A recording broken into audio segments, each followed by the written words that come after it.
Here are 8 household animals who ate their owners. These barbaric beasts will make you think twice about getting yourself a pet. Today's video was done in collaboration with Down the Rabbit Hole. More on that later.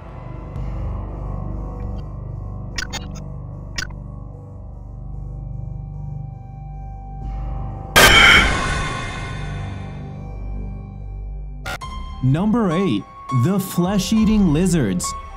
When Ron Huff didn't show up for work, one of his relatives became very worried and called the police to his apartment in Newark, Delaware. Mr. Huff was the owner of several flesh-eating Nile lizards, which he would reportedly allow to roam freely around his house. The largest of them measured around 6 feet and weighed 25 pounds. In the wild, Nile monitor lizards can eat birds, eggs, and other animals, and in captivity, they're usually fed raw chicken and liver. Ownership of these animals, which are considered exotic pets in Delaware, requires a permit specifically from the Department of Agriculture. It remained unclear, however, whether Mr. Huff did have exotic pet permits for all of these lizards. When the police arrived at his apartment, they found the reptiles feasting on their owner's decaying corpse. Armed with small and very sharp teeth and muscular whip-like tails, these animals have the ability to cause serious damage to a person. A team from the Delaware Society for the Prevention of Cruelty to Animals recovered 7 reptiles from Mr. Huff's apartment. The SPCA's intentions were to place them with the educational groups or into zoos. A subsequent medical report was unable to determine the root cause behind Ron Huff's death.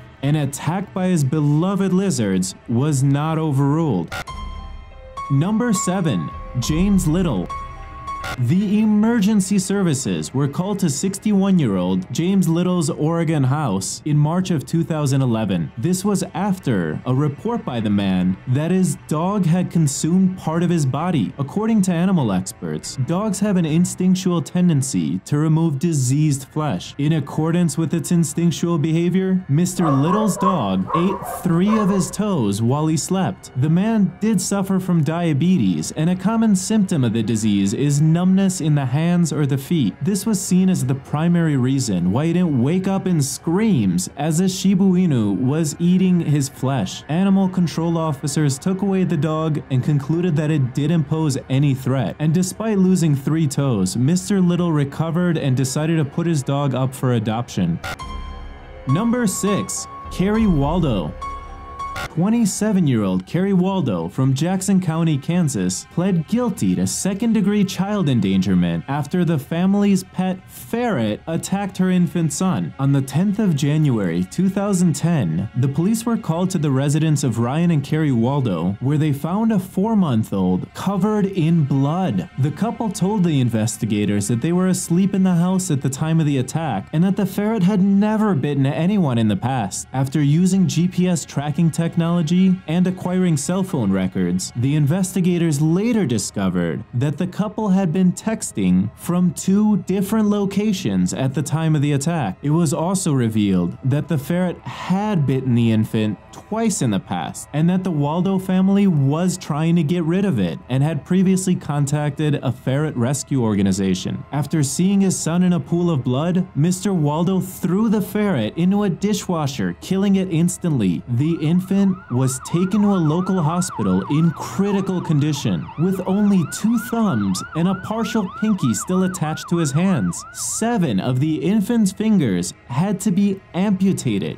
because they'd been chewed down all the way to the knuckles. The presence of human blood was also discovered inside of the ferret's stomach. As part of the sentence, Mrs. Waldo was given 2 years of probation in order to attend a 30-day drug recovery program. Mr. Waldo, who also pleaded guilty to second-degree child endangerment, was ordered to serve 40 hours of community service. Both were denied contact with their children while carrying out their sentences. Number 5. Janet Veal. On the 4th of April in 2013, the decomposing body of 56-year-old Janet Veal was discovered on the kitchen floor of her Ringwood house in Hampshire, England. Mrs. Veal was estranged from her husband, lived alone, and was described as a bit of a recluse. The woman's neighbors had alerted the police after noticing that she'd been absent for a very extended period of time and that her letterbox was literally overflowing. The police investigated, using a ladder to enter the semi-detached property through an unsecured upstairs window. What they discovered inside the house was described as a distressing scene. In the kitchen and the living room, they found the rotting carcasses of a cat and a dog. A thick layer of trash covered the floor, and the house had not been aired for weeks, possibly months. Several of Janet Veal's pets had already died of starvation when they arrived, but the few that had survived did so by eating parts of her dead body. She was gnawed and eaten by her cats, which had not been fed in weeks. A post-mortem medical report concluded that the woman had died of natural causes, possibly related to a chronic obstructive pulmonary disease. Number 4. Harry and Sally.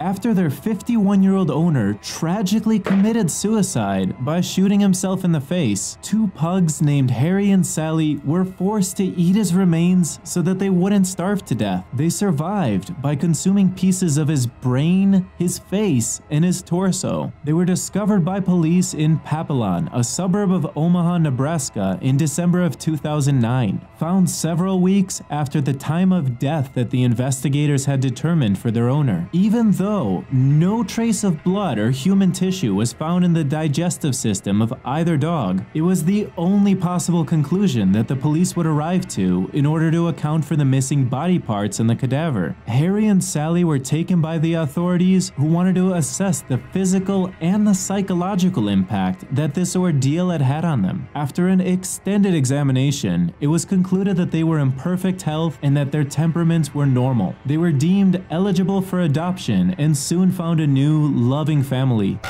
Number 3. Sandra Piovesan. In July of 2006, the body of 50-year-old Sandra Piovesan was discovered inside a 50-foot by 150-foot enclosure in her backyard where she kept 9 wolf dog hybrid canines. Mrs. Piovesan's daughter became worried after her mother hadn't shown up for a meeting they'd planned for the morning of the incident. She talked to her father, who then went to the house where Mrs. Piovesan lived alone in order to check up on her. He discovered her partially eaten body inside of the enclosure. When animal control and state police arrived on the site, they euthanized the animals by shooting them with darts containing a deadly serum. After the autopsy, the investigation concluded that the woman had sustained multiple soft tissue wounds and that her death had been caused by the wolf dog attack. An animal expert claimed that wolves normally run away from humans out of fear, and that breeding them with domestic dogs eliminates this fear, which can make them even more dangerous. The canines reportedly weighed 70 to 100 pounds, and some of them were 7, even 8 years old. The animals were reportedly healthy prior to the incident, and Miss Piovesan had raised them since they were pups and saw them as her own children. She fed them beef, roadkill, or any scraps of meat that she could find. Miss Piovesan had received several complaints from her neighbors in the past, but they were mostly concerned just with the noise and the canines howling.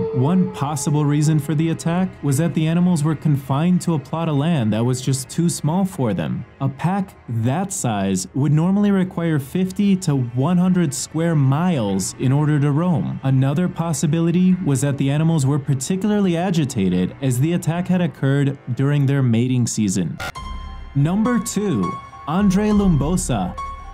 In August of 2011, Andre Lumbosa went on a 2-week holiday at the end of the Ramadan religious festival, leaving his dogs behind without any access to water or food. Within just the first couple days, 2 of the weaker, smaller dogs were eaten by the larger ones. On the 31st of August, Mr. Lumbosa returned home. After leaving his luggage by the front door, he entered the house to greet his pets. Hunger, however, had changed the dogs he once knew into feral, ravenous carnivores that lunged at the first piece of meat to walk inside the house in almost 2 weeks. They tore the man apart, reportedly decapitating him and layering the house with blood and pieces of his body. A neighborhood guard was passing the house a few days later and happened to notice the luggage that Mr. Lambosa had left on his front steps. As the guard approached the house, he felt a strange smell coming from inside and alerted the authorities. Before the police could even enter the residence, they had to neutralize the dogs. The gruesome scene they discovered once inside led them to the conclusion that the man had been butchered by his 7 canines. Number 1. Gypsy the Python. In July of 2009, an albino Burmese python attacked and killed a 2-year-old girl in Oxford, Florida. The toddler was discovered in her cot with the python coiled around her lifeless body and its fangs sunk into her forehead. It was preparing to swallow her whole. The girl's mother, 21-year-old Jaren Hare, and her boyfriend, 34-year-old Charles Darnell, were convicted of third-degree manslaughter along with child neglect and sentenced to 12 years in prison. The python, named Gypsy, had been a member of the household for over 5 years. In the months leading up to the incident, the serpent, measuring approximately 8 feet and 2 inches, had been starved as the family could no longer afford to feed it. Its last meal had consisted of a squirrel it found on the side of the road. When it was recovered, Gypsy only weighed a life-threatening 13 pounds, as opposed to their normal weight of 120 pounds. The tank in which it was kept was improperly secured, with a duvet thrown over the top, tethered loosely with bungee cords and safety pins. It had already escaped a number of times prior to attacking 2-year-old Cheyenne, but still, the family made no improvements on its enclosure and continued to ignore feeding it properly. When Mr. Darnell saw the serpent coiled around his toddler, he stabbed it several times with a 6-inch knife and meat cleaver in a desperate attempt to save his girl. Unfortunately, it was already too late. Researchers theorize that both the newborn and its mother probably died during a miscarriage. While having twins is already a very rare occurrence for whales, conjoined twins is a whole other level. It was weird to such an extent that people were convinced it was due to radiation.